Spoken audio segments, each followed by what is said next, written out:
يا مصطفى تعالى بسرعة، أنا هعمل لك أكلة هتخلص الدنيا، هتبقى أحسن من كشري أبو طارق.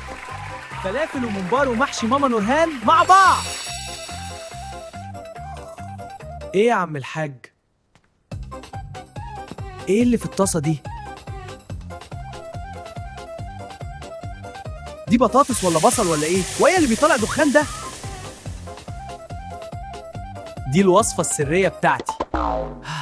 بطاطس مقطعة مكعبات عشان تبقى كيوت، بصل مفروم ناعم عشان يعيط معانا، طماطم مبشورة اللي بايظة شوية بس لسه نازلة عصير، شوية مكرونة مسلوقة من امبارح اللي نسيتها في التلاجة، والتوبنج السري شوية شطة بودرة جبنة للمكرونة اللي من بتاع المحل اللي اتقفل.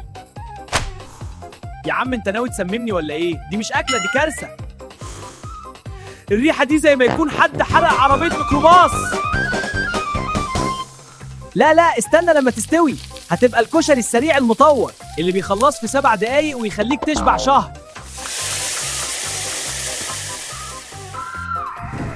يا حمادة، ايه الدخان اللي طالع ده؟ انت ولعت المطبخ ولا ايه؟ والريحة دي ايه؟ شمتها زمان لما عمك رمضان حرق الفرن بتاع الكبدة.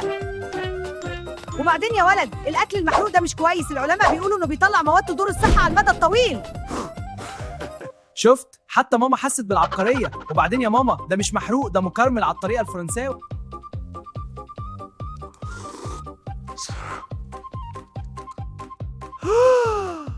دي طعمها يا عم، دي طعمها زي طعم الندم.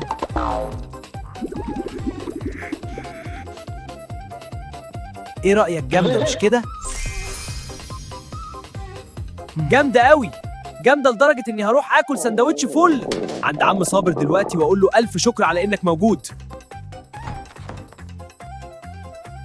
طب واللي فاضل ده؟ ده ينفع سماد للنباتات او للجيران اللي بنكرههم تفوح. يا ولاد انتوا هتولعوا الشقة.